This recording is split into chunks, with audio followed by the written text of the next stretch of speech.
I uncovered this progression of allergic diseases called atopic march. Eczema is just the first form of it. And then kids who do have eczema between 3 to 6 months, they tend to have a higher risk for food allergies between 6 months and 2 years old. And the kids who do have eczema and or allergies have a higher risk of asthma between the ages of 3 to 6 years old. And then hay fever. And hay fever can also start at 2 or they can start later in life. But this is a progression of allergic diseases that is immune related. So meaning that, it's a sign that your body's immune system wasn't trained correctly at birth. Welcome to Biohacking with Brittany, where high performance health meets non-toxic living. I'm Brittany Ford, a holistic nutritionist, bringing you science-backed strategies in biohacking, longevity, and holistic wellness. Whether you're navigating fertility, pregnancy, postpartum, or simply striving for optimal well-being, you're in the right place. Let's dive in. Welcome back to Biohacking with Brittany. I am so thankful that you are listening to the podcast today. This is an episode that I have been dreaming of doing for so long. I am joined by Cheryl Sew Hoy. Sorry if I mispronounced your name. She is the visionary and founder of and CEO of Tiny Health. And Tiny Health is a at-home gut test that is designed for the whole family.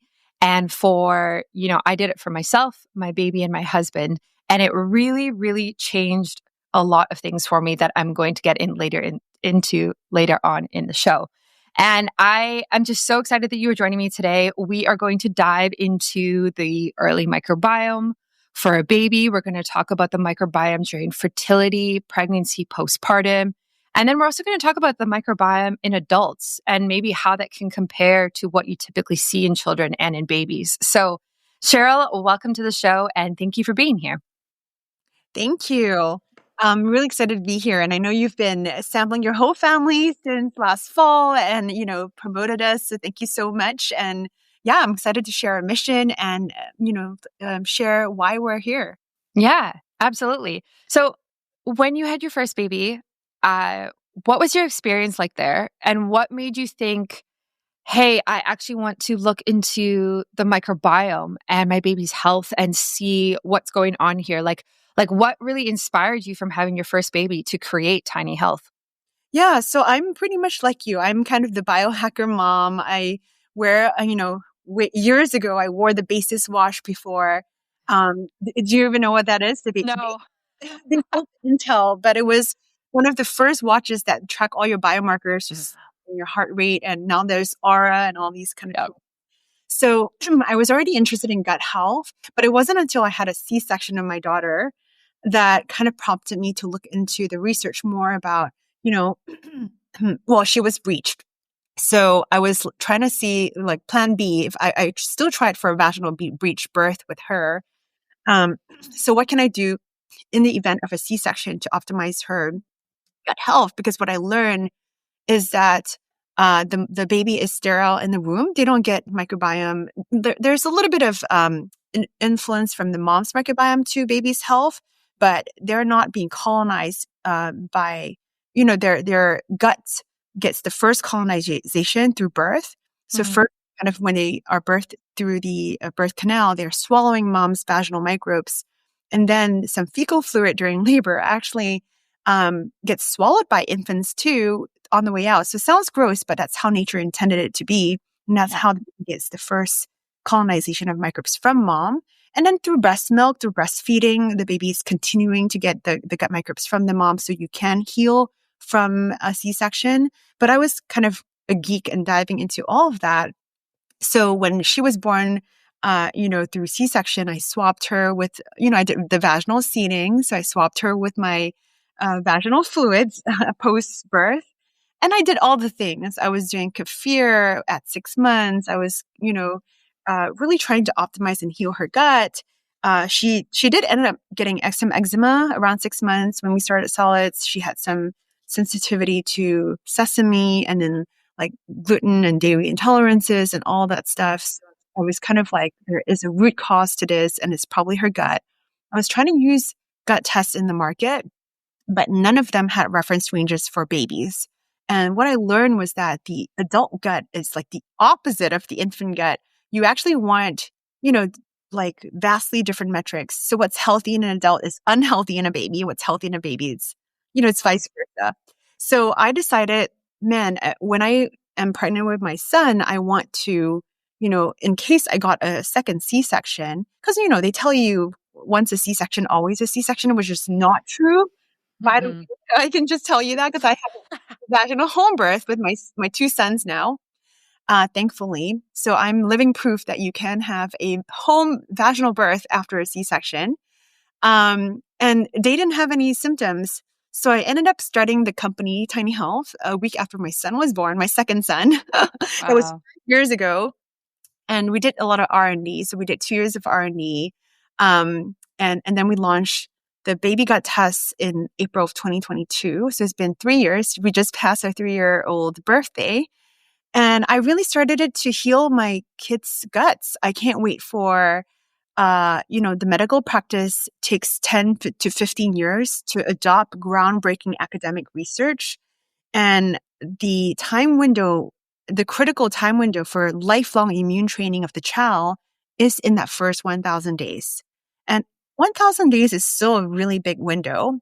More optimally, it's really the first 6 months, that you have the best chance for prevention and even reversal of chronic conditions like eczema, allergies, and asthma. But that immune dysfunction in early life can lead to other issues later in life, like metabolic health issues, autoimmune conditions.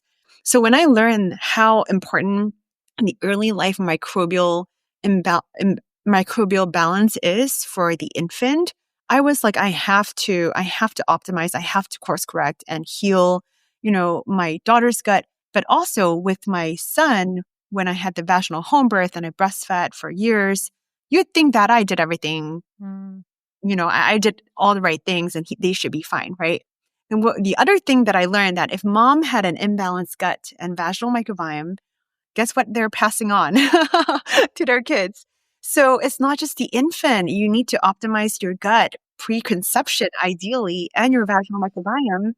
And that has consequences with fertility as well and all the things. So yeah, I'll pause here. And, that's the story for why I started the company. Yeah. Oh my gosh. Amazing. And I just relate to you so much. My baby was a breech baby. I found out he was breech at 38 weeks and we tried everything. I planned a home birth and we found out he was breech and then I wasn't supported by my midwives to do a breech home birth. Whole nother story. Anyway, ended up having a C-section and right away I was like vaginal swab, breastfeeding right away. Like, how do I support his microbiome? And we kind of talked about this before we hopped on I went down this rabbit hole of like, what's the best probiotic for my baby? What's actually going to make a difference? And it was, I think I actually found out about you guys now that I'm remembering. I think Dr. Mark Hyman talked about you. Does that make sense? Yeah. Does he like? Yeah, maybe, but I haven't heard him talking about us, but it'd be great. Okay. Maybe I'll find it. I'm almost positive it was him. And anyway, so I ended up getting my whole family tested and it was so helpful. So helpful. But I want to take it back a second for all of the women who are in the preconception stage or fertility stage, even like maybe they're actively trying to get pregnant. Why would testing your microbiome matter in that time? Yeah. And in fact, knowing what I know now and how long it takes for an adult gut and vaginal microbiome to change and course correct, I would do it even before you try to conceive. Because sometimes when you're trying to conceive, you're on that timeline already. And if you do conceive, it's like, okay, there's only so many things you can do during pregnancy, frankly. And a lot of supplements are not tested during pregnancy. And we kind of caution people around that. So knowing what I know now, and because I just gave birth to my son, he's 3 months old yesterday, I couldn't heal my gut as much during pregnancy when I had an incident where I had, a bug, like a diarrhea incident, and I couldn't heal my gut during pregnancy. So the reason why I would say, like, if you want kids anytime in the future, maybe in 2 years or a year, even in 4 years, I would start now to look at your vaginal microbiome and your gut microbiome, because, you're passing that on as a mom, you're passing that on to your baby.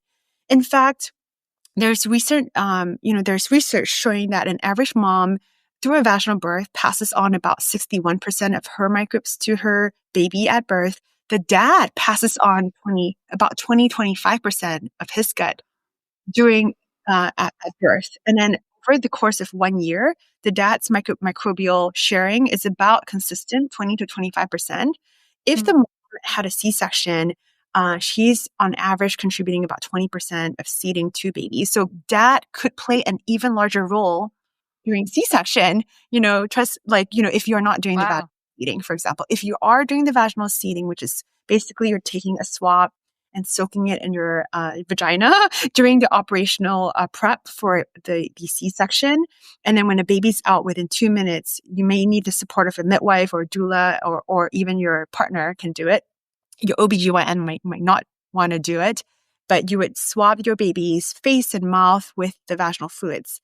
But I would actually check in, knowing what I know now, I would check in your vaginal microbiome before you do that procedure just to make sure that it's optimal and in a healthy state. Because, some moms really don't have a healthy vaginal microbiome either. And that has repercussions with fertility, IVF success, preterm labor as well.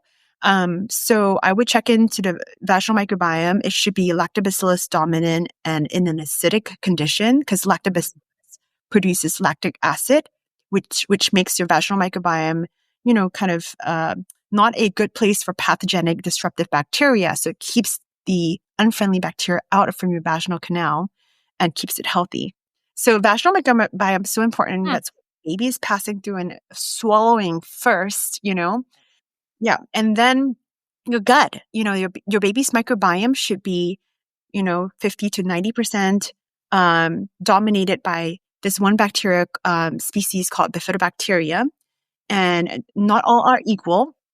There are many different species and strains of bifidobacteria. You want 4 specific ones that are adapted to digesting the ingredients in breast milk, which more specifically the HMOs in mom's breast milk, so the human milk oligosaccharides, which is a mouthful, but we call them HMOs in short.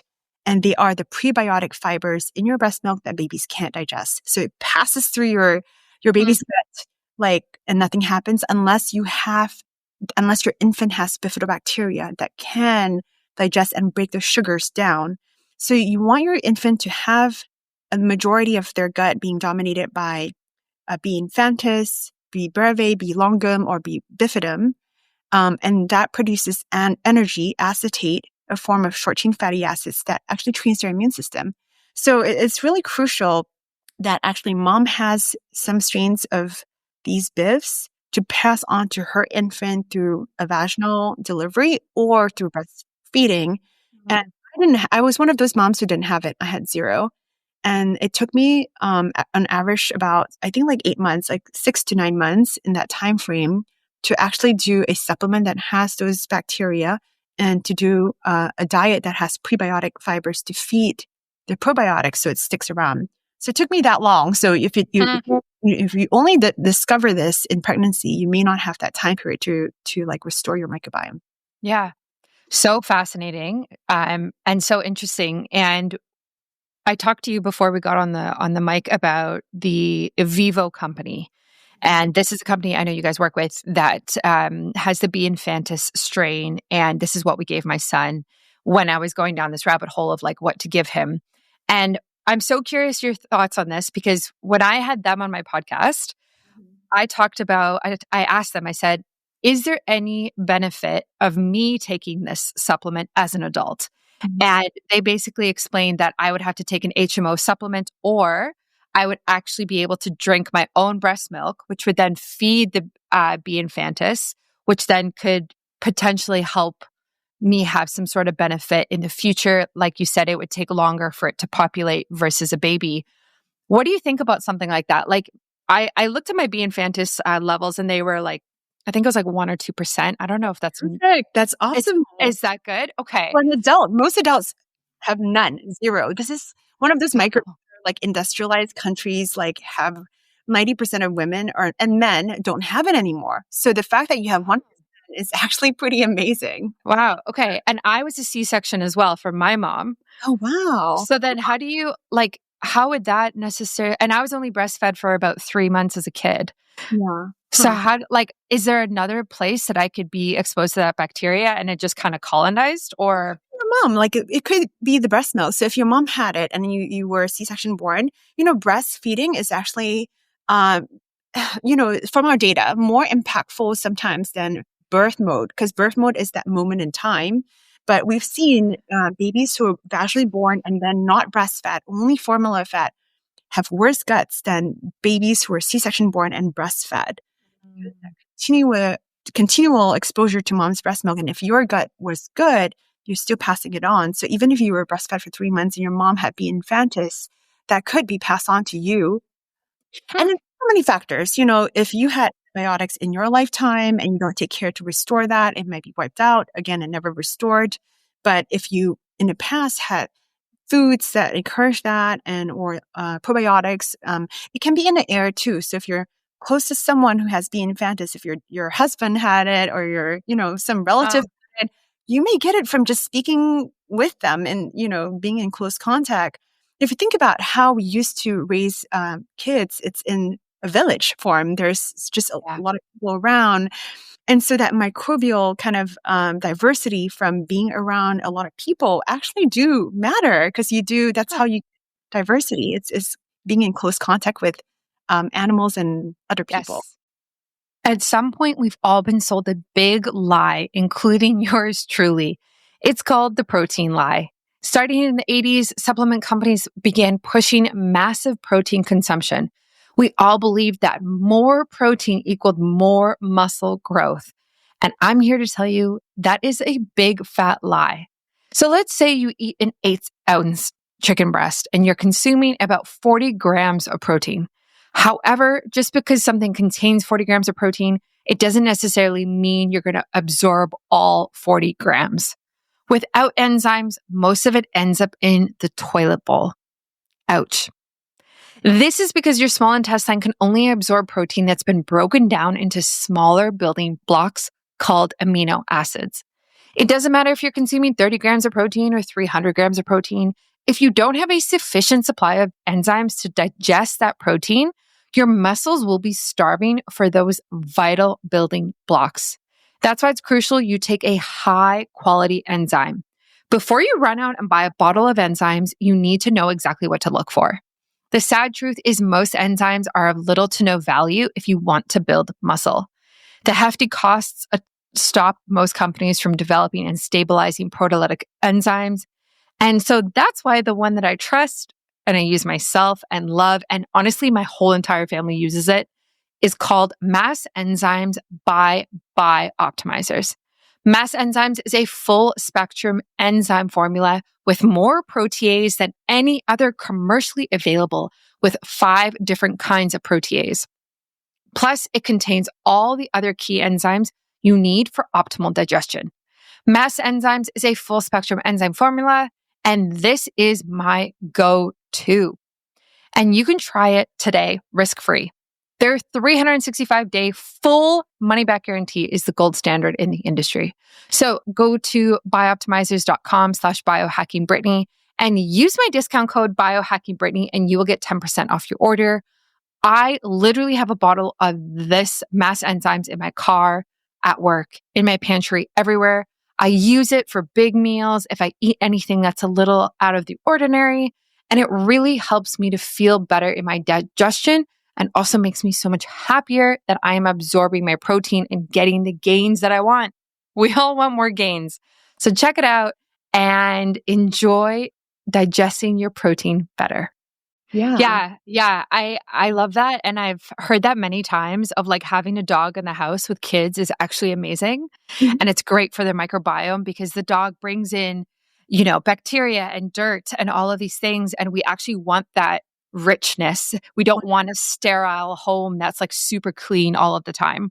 Exactly. Well, we used to spend a lot of our time outdoors, right? Maybe 90% on the farm or something like that, tending to our farms and getting vitamin D from the sun. And now look at us, we're spending 90% of our time indoors. Yeah. So a dog or a cat makes you go out and take walks. And yes, they are bringing diversity from outside in. And that's why households with dogs and cats have fewer allergies. So only dogs and cats, really. I mean, if you have a bird or, like, I don't know, maybe not, but it does matter. Like that diversity does matter. But coming Yeah. back to B. infantis, yes, like B. infantis out of the 4 strains I mentioned earlier is the most adapted to digesting mom's breast milk. And Evivo has that strain, and it is one of the best performing ones. And by the way, when we recommend supplements, we don't make any money from it. We don't make any affiliate revenue. We recommend products based off of evidence, clinical studies. And from our data, we see colonizing the infant gut really well. Now, 2 points you brought up. One is, like, should mom take it?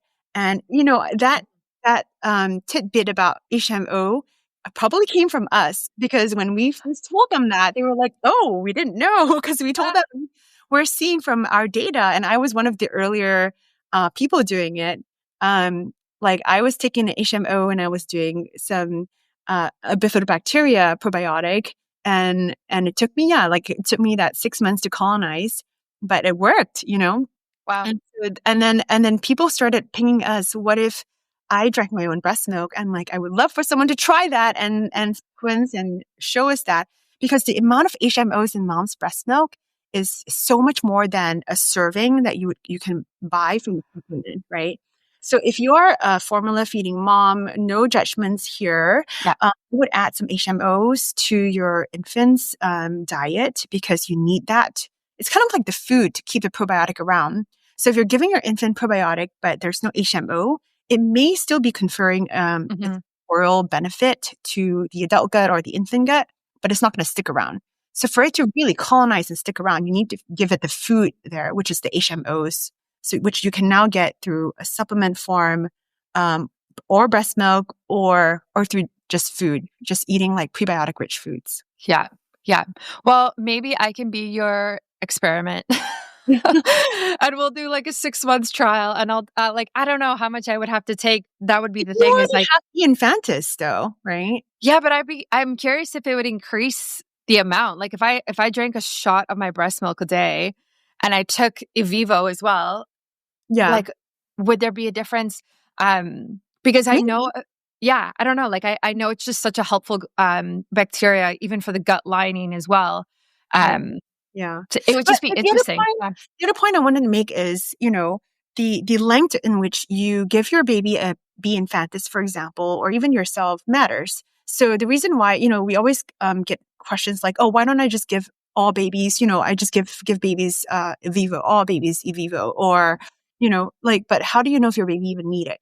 So I'm pretty much of a naturalist. If a baby had mom's endogenous strain from breastfeeding or vaginal birth or what have you, don't mess with that environment, because your HMOs, there's like 300 types of HMOs in your breast milk that may be uniquely adapted to the probiotics in your gut that you're passing on. So if you're taking something like Evivo, and, I can say this because we don't we don't have a business relationship with them. But from a scientific perspective, and there's not a whole lot of data around this, but we believe that the exogenous strain will kick out the endogenous strain, and your native strains, basically. So we don't know what that does, right? If we're messing with nature too much. So if your baby has healthy amounts of those strains from mom naturally, then leave it alone and don't mess with it, right? So that's one. I would test before I give my baby an external probiotic or prebiotic. And then 2, you want to know how much to give your infant. We see some parents giving their infants 6 months of a B infantis from Evivo is very strong. Really great if your baby has none or had a C-section and really need it, that extra boost. Mm-hmm. But for some infants, you want to diversify starting 6 months when your infant's starting solids. And you want to introduce allergens quickly enough to desensitize them. And then, so between 6 to 12 months is a very sensitive period as well, where you want a lot of diversity. And giving your infant too much like probiotic at the time may inhibit that natural diversification that happens with solids, and you don't want that. You want to really test, because I can't stress enough in this first year of life, how important it is to have the right balance of microbes in your baby's gut throughout that year. So like, I'm with my 3-month-old because, it's my company. I'm testing his gut every month, but to someone else Cool. who can't, afford a monthly test, I would do 3 to 4 times, Yeah. like once around, the first month, maybe 4 months or 6 months, 9 months, and then 12 months, because their guts are changing pretty rapidly in that first year. You want to make sure that they have the right balance of microbes in that first year to train their immune system. Yeah. Yeah, absolutely. Yeah. We tested my son at 5 months and he's 10 months now. So we're going to test again. Um, just to see. And obviously he's eating solids. He's still on breast milk, but he's also eating solids. So I'm so curious how the food has changed his microbiome. Mhm. And I'm a nutritionist and also a biohacker. So I'm trying to feed him as healthy as I can, but Yeah. Yeah. you still don't know. So I would love to kind of transition a bit and talk about the symptoms that babies and kids, even maybe even adults, can have that kind of indicate that their microbiome might be a little off or unbalanced, or maybe there's further gut health issues that might be happening. Um, I know something, I had a friend who just ordered your tests, and she's 3 kids, and something that they're struggling with is allergies that they can't really kind of figure out. So now she's looking at the microbiome. But I know you guys talk about like eczema, allergies, and asthma as things that can really be related to the microbiome. So I'd love for you to kind of chat about that. Yeah, for sure. So this is kind of what my daughter faced, and I uncovered this progression of allergic diseases called atopic March. Yeah. So Hmm. eczema is just the first form of it. And then kids who do have eczema between 3 to 6 months, they tend to have a higher risk for food allergies between 6 months and 2 years old. And the kids who do have eczema and or allergies have a higher risk of asthma between the ages of 3 to 6 years old. And then hay fever. And hay fever can also start at 2, or they can start later in life. But this is a progression of allergic diseases that is immune related. So meaning that, it's a sign that your body's immune system wasn't trained correctly at birth. Because if you think about it, eczema is a skin allergen, kind of like your baby's skin sensitive to external allergens. Yeah. And food allergies is your baby's sensitive to like food particles, right? Maybe going through your baby's leaky gut and your immune system overreacted to food particles that they shouldn't be. And then asthma and hay fever is a respiratory allergen, right? They're not, Mm. again, responding to these particles. So it's all an immune function. And it goes back to the microbial balance around, like the first 6 months, first year of life, first 1,000 days, that whole time period is really, really crucial. And that starts from the conception period. So mom's diet and gut function in pregnancy does impact the kids' atopic conditions too. So that's only like the first kind of inning in a way of immune diseases or immune mediated conditions. And it could lead to other forms later in life, like for kids, constipation, metabolic health issues, obesity, and things like that. And then later in life, the autoimmune conditions and other type 1 diabetes and Mm. all. So it's not to scare people, but it is important. The early days of immune training is really important to prevent like eczema and allergies. And sometimes parents are like, oh, but the eczema is gone and, I don't have to worry about it. But again, it's kind of a progression. So Yeah. it's doesn't mean if eczema is gone, they may not have a risk for allergies. So that's kind of why I would check in their gut, even as your baby, gets into like, your baby's 2 years old or 5, and it's never too late to fix the gut. Yeah. And for adults, like an adult should actually go to the bathroom and have a bowel movement once a day. If you're having a bowel movement once in 3 days or even 2 days, that's kind of a Yeah. sign that you're slightly constipated. I would look into the gut to see if you have too much of mucus degraders, for example, like B. fragilis could be an indicator of sort of chronic constipation. If you have bloating issues, you have skin issues, kind of brain fog.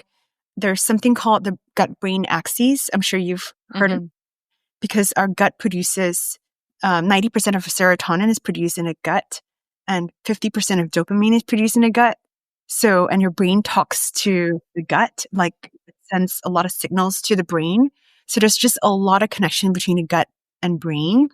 And even things like, I'm sure you've heard of GABA, which is the calming bug. We can measure that. We can see in your gut if there's GABA production produced by bacteria in your gut, that when you're stressed or you have anxiety, it's the bug that helps kind of produce a component called GABA that calms the mind, for example. So this brain axis, there's also the gut skin axis. So that's why these skin conditions like eczema, psoriasis, which is an autoimmune condition, teenage acne, they are all related to the gut. So there's just a lot of everything goes back to the gut. Yeah. Yeah. I see people talking about that all the time now, like gut brain axis, gut skin axis. What was the other one I heard the other day? But basically just like you said, everything goes back to the gut. And it's actually interesting as well of like, I know you test the vaginal microbiome and your gut microbiome, but we do have a skin microbiome, and we even have an eyelash microbiome, which I recently heard about as well. And I was like, wow, like these bacteria, this bacteria is everywhere, and it's so interesting that we can actually do so much to really just support it in a very holistic way. I want to ask you something. So my husband suffers with asthma, and it kind of flares up every few years. And it's very interesting when it does, because I always think like, what's going on here? What was the trigger that made this flare up? And it recently flared up when we were traveling. And he also gets migraines. And when he gets a migraine, he tends to take things like Advil and like an NSAID. And so I always think, and I think I have heard about this, but I'm curious what your thoughts are. If you are taking Advil or Tylenol for whatever symptom that you might be dealing with, maybe it's a baby, maybe it's an adult, have you seen this impact the gut microbiome in any way? Because I think it personally would, but I'm so curious if you know anything about that. We have that data, but I have to admit we haven't specifically looked into that yet, but we will one day. There is mixed studies showing that there's kind of like good and bad.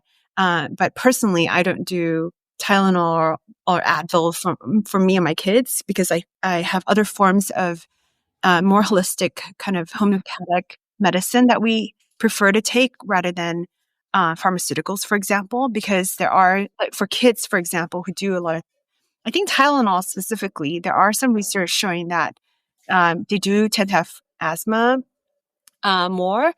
And I think we actually link to, we have a blog post about this on Tiny Health's website. So if you go to tinyhealth.com/blog and search Tylenol, you see that blog post coming up for kids specifically. For adults, I don't think there's much research there. But yeah, like I would say, like, I think when we talked about it, did your husband have high staph too? I think you had high staph. Yeah, I have high staph in my results and strep, and he has high Campylobacter. Yes. I don't think he has high staph though. Okay. Yeah. It's interesting because I think like it's hard to kind of see now, right? Because he's an adult, and again, like things like asthma probably has something to do with his early life microbiome and things like that. It's funny, now I'm looking at his results and he has low bifidobacteria. So instead of you doing the breast milk experiment, you should do it on him. Actually, you should drink your breast milk and take a bit Evivo, and see if that actually improve his symptoms. Yeah. Okay. You know what? I would probably be able to convince him to do that. That's funny. Just 1 cup a day. Just 1 cup. Okay. Is that how much it would be? Would it be like 250 mils, 1 cup? Well, it's just because when we measure it, 1 serving of HMO, basically like if you take an HMO supplement, it's equivalent to like just 1 serving of breast milk. Okay.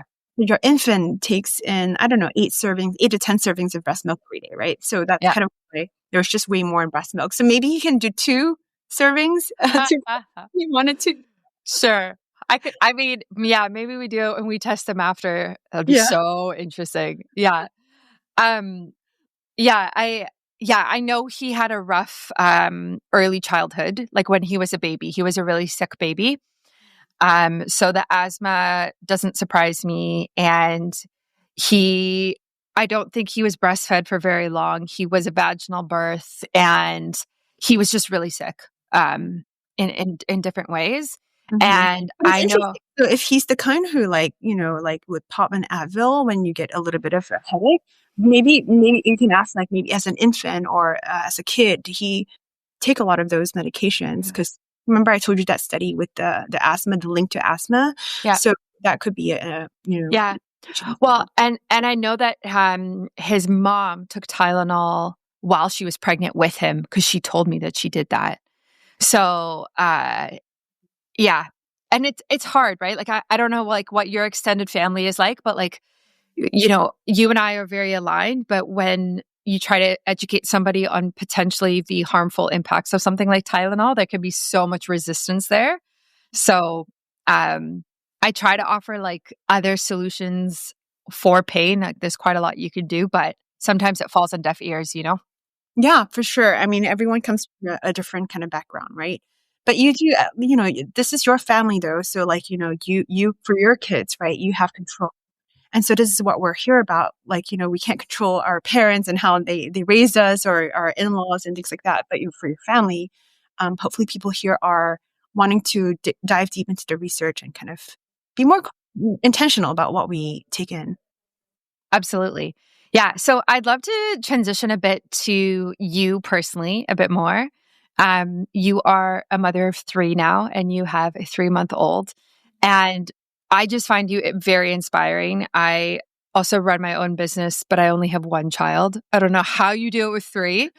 Um, so tell me, like, how do you balance like a startup that is becoming so successful and having a family when you understand like breastfeeding and all these important things that you need to do for your family to make them healthy, but you're also having this very successful business at the same time? Like, how on earth do you do that? It's so hard. And I really say number one is support, support, support. Like I said, we used to live in the village and that term, it takes a village to raise a kid. Yeah. It truly is the case. So when I started Tiny Health, when we shipped our first kit out in April of 2022, my mom did that. She single-handedly picked 50,000 kids and shipped it out. So she helped me with my two kids, kind of she helped send them to school and take them back from school. And, it's like, I can't, that like extra time, I am a very, like, I'm fiercely passionate about attachment parenting and breastfeeding and all that. But it's kind of a trade-off, right? At the end of the day. So I'm like, I'm not going to drop them off and pick them up, but I'm going to spend time breastfeeding. I breastfed my son till he was 2.5 years old, and my daughter until she was 18 months and things like that. I co-slept with my kids. Mm. And then for my third child, I recruited my mom's sister to come and help because she is working for Tiny Health. She's like shipping out all the kids and now she's managing a whole team of packers and we from our garage from home. My mom Wow.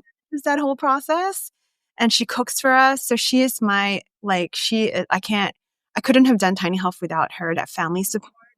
And so now my aunt has my son, and when he wakes up and cries, she's going to bring him to me, and I'm going to breastfeed him. But I'm also aware of EMF, right? So I co-sleep with him, and I have this EMF blocker blanket thingy, and I want to buy that beanie hat now. So it's a lot, but I'm not willing to compromise breastfeeding, the bonding, so I'm going to take time off right after we finish recording. I'm going to go bond with him and make sure Yeah. he, kind of like I have that moment with him because that first 3 years, that first 1,000 days, it's not just the gut immune function, it's also the bonding, the actual physical bonding, right? So it's hard, but I feel like I'm very lucky that I have family who can come and support me, and not everyone Mhm. has that luxury. I really realized that. So, but I'm kind of like, well, I'm working on this gut health company and wellness company. I want to encourage parents to take care of their gut health because that's so central to their immune health. So I'm not willing to compromise. And for me, having a third kid was like, I almost didn't have the third kid. I also had 2 miscarriages before the third because I'm 41. I'm kind of like in that age where it's like, oh my gosh, like geriatric pregnancy, which is kind of bullshit of its term. I still had my home birth, but I didn't want to live till I was like 90 or 100, what have you in the future with longevity, look back and wish I had that third kid. But if I were, like if I were to think back and like I didn't have that third kid because I was prioritizing work and tiny health over kids, I would regret it. So that made me really think, no, I'm going to have my third kid because I really want it and my husband wants it. Oh, I love that.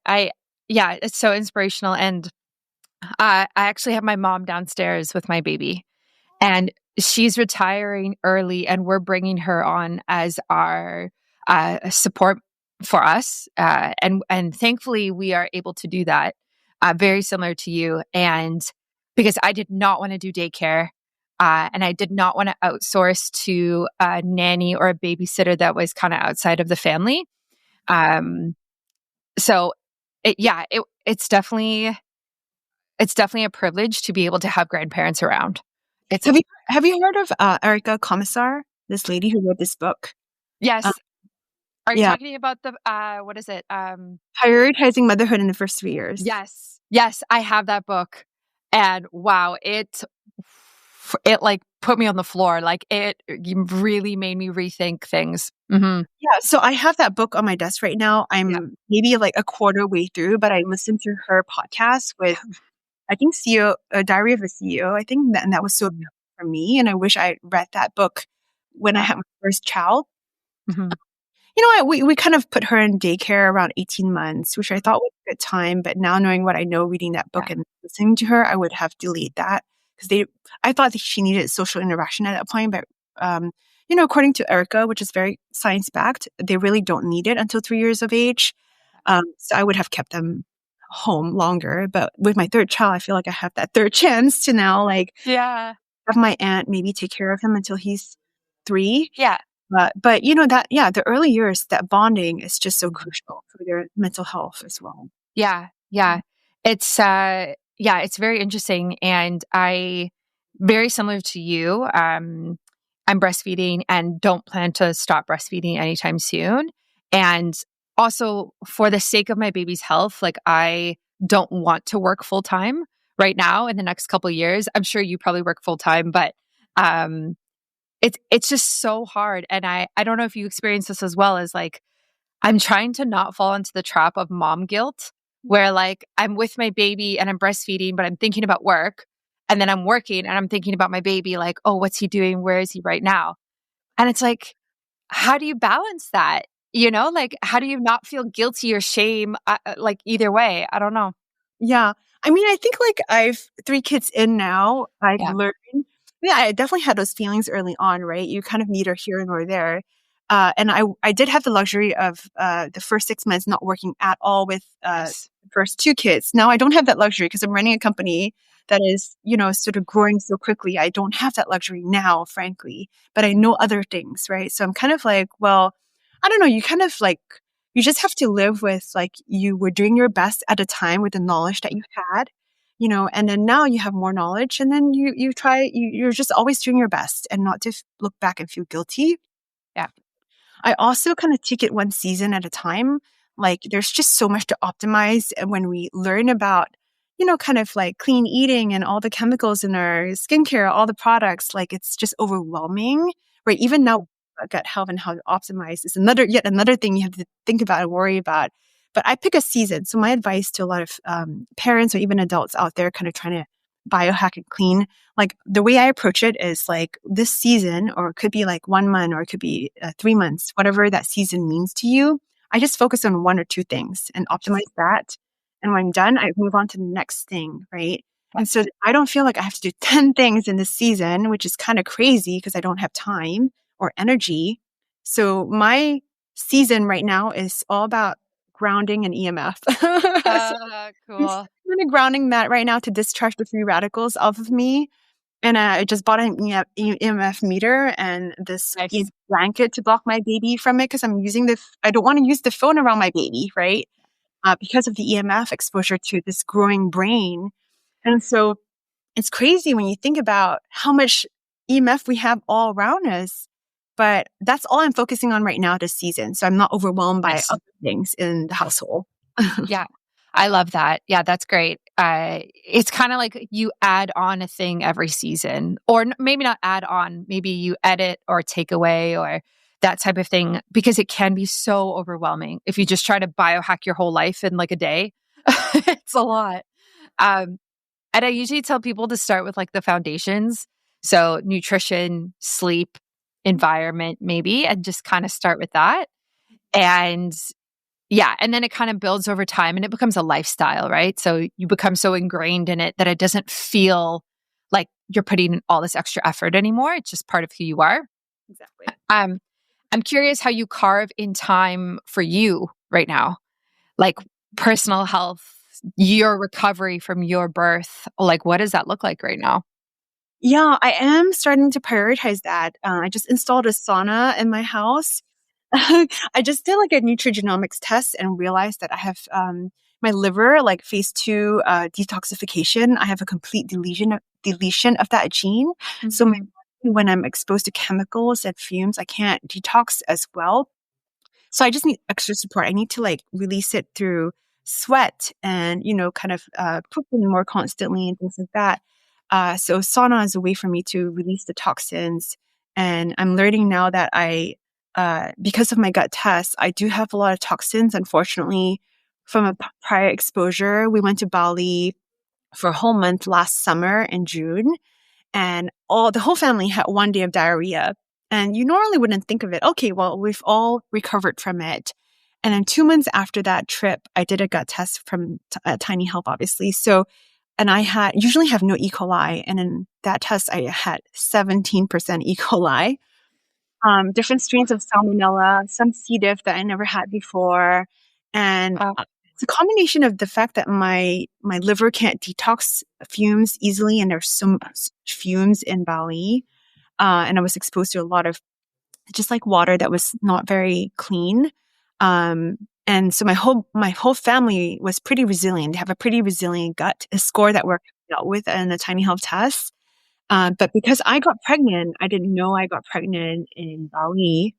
My immune system was down because when you get pregnant, your immune defenses are down to protect your immune system from reacting to the fetus, which is a foreign substance, right? In a way, Mm. your body. And so I couldn't recover from that 1 day of diarrhea. And so I couldn't do much during pregnancy to kill those pathogens and bring it down.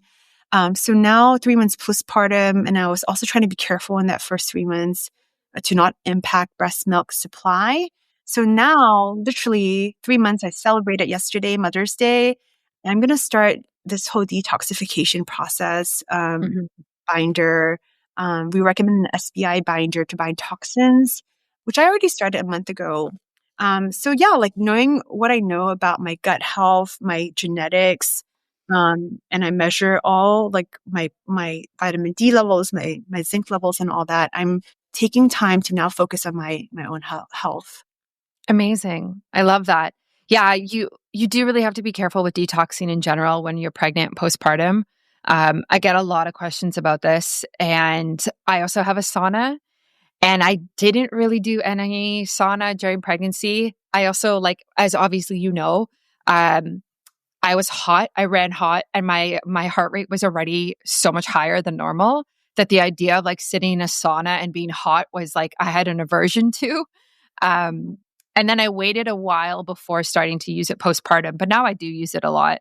And I'm not super concerned about any detoxing that could go through breast milk. Um, I don't know. Maybe it might affect some people, but I don't know. Do you think that there's any cause of concern there if you are going to sauna? I don't know. So your gut doesn't have nearly as much unfriendly bacteria as me right now. So I would Okay. see, frankly, I would look into the gut to see if you have those toxins. I have a lot of issues in my gut right now that I'm still recovering from that bowel.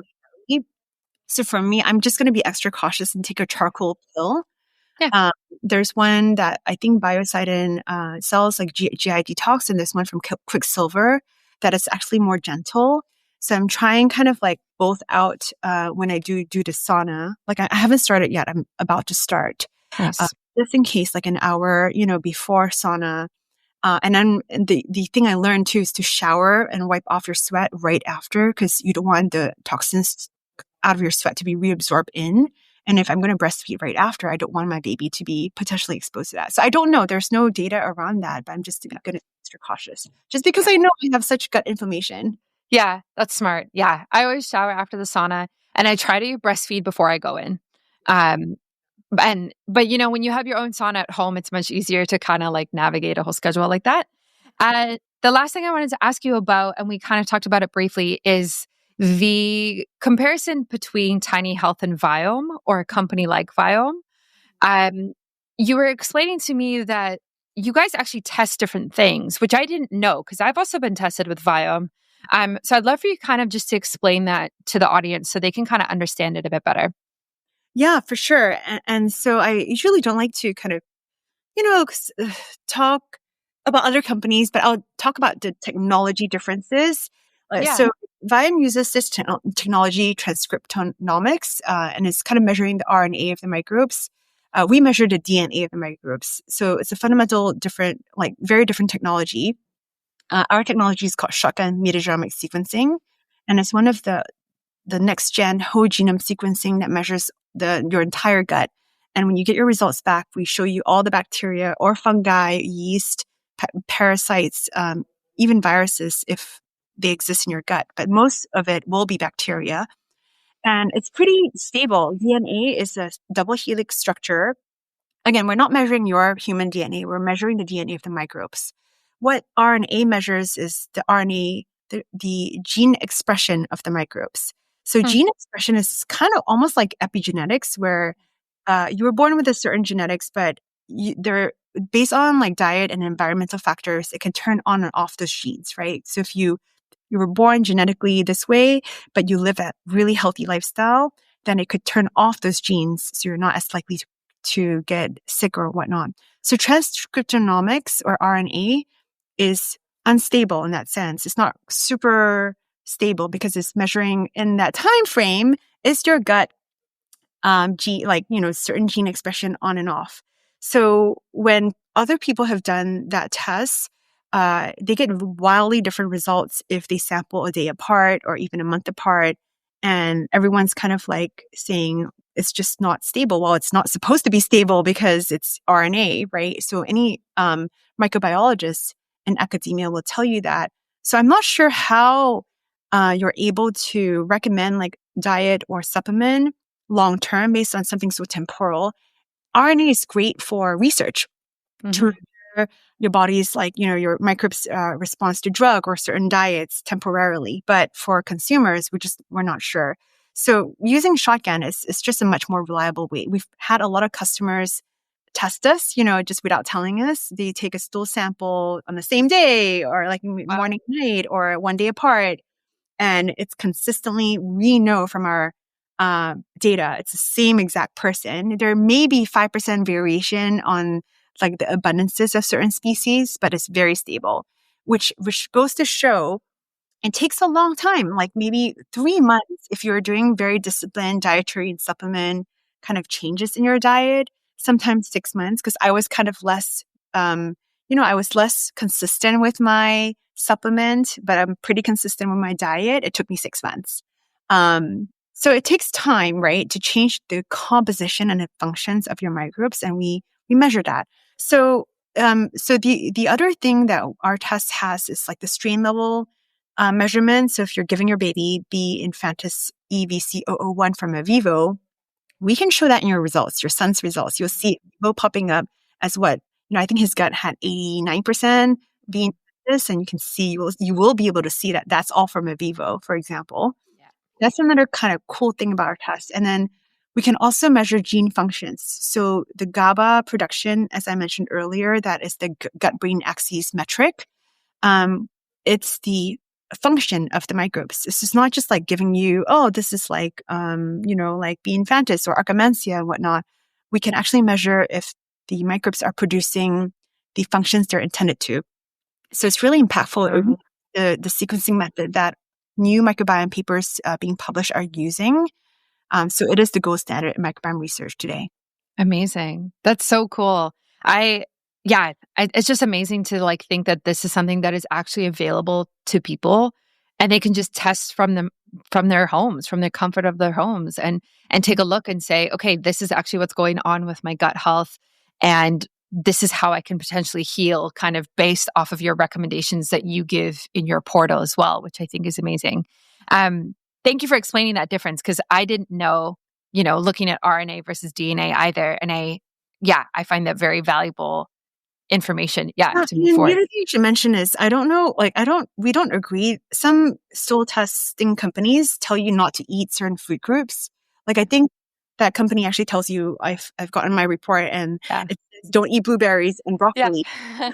Which there's no scientific paper ever published telling you that those food groups or any food groups are that, you can do an elimination diet if you're reacting to certain foods, but a normal, healthy individual, like an adult, should be able to ideally eat a wide diversity of foods without reacting to it, right? Yeah. So that's technically in your Tiny Health test. We have markers like fiber digestion or protein digestion or complex sugar digestion. And if any one of those things are flagged, it just means that you don't have the microbes to digest those things. You may feel a little bit more bloated eating certain fiber or complex sugars, but you kind of want to microdose it until you have those bacteria to digest it. Because again, ideally, you want to eat a wide diversity of foods without reacting to it, right? So we actually have a different philosophy from Viome where we don't ask you to cut out certain food groups. In fact, we want you to add it gradually so that you have good diversity and resilience in your gut. I love that. Yeah, that's great. That's really cool and really smart. The diversity is huge because honestly, we all eat like so much of the same thing, like same fruits, same vegetables every week without having to prioritize diversity. Like it's just not something that I think a lot of people even really think about. Yeah. There's studies showing that 30 plant-based foods in a week is kind of what you should aim for. Yeah. So we did that challenge within our family and we're actually up to like 50, more like 55. Wow. Yeah. So it's actually not too hard because the herbs count too. So if you want to put them, oregano and, garlic counts and then fruits and seeds and nuts count too. So it's not yeah. Okay. I need to do that challenge now. I'm so curious where we're at. And I'm sure it changes seasonally as well. We probably eat more in the summer. Actually, I don't know. Yeah. Interesting. Well, thank you so much for doing this podcast episode with me. This was amazing. And I will link to Tiny Health in the show notes and on my website for everybody. I know so many of people in my audience have already bought from you, but if people want to find you and connect with you on social media or ask you guys questions, where can they do that? Yeah, we're on Instagram as well. So at tiny.health. And if you DM us, we'll be pretty responsive there. Email us at hello@tinyhealth.com. We're on everywhere, LinkedIn, YouTube. We have videos there for practitioners. We have this whole group supporting practitioners who use our tests for their patients. I'm at Cheryl Sew Hoy on Instagram as well. But if anyone is curious about their family's gut health, we would really encourage a Tiny Plus family membership because you get 2 kits with 1 call with our specialist, but you get future kits at a cheaper membership rate as well. Nice. Oh, I love that. I should do that. Yeah. Yeah. Just so we can. Yeah. Yeah. That's amazing. Well, thank you so much. This has been a pleasure and you're so inspiring. So I just really appreciate your time. Thank you, Brittany. Thanks for tuning in to Biohacking with Brittany. If you love this episode, make sure to subscribe, leave a review, and share it with someone on their own wellness journey. Stay connected with me on Instagram at BiohackingBrittany for more on high performance health, non-toxic living, and the latest in biohacking. Until next time, keep striving for your healthiest, most vibrant self.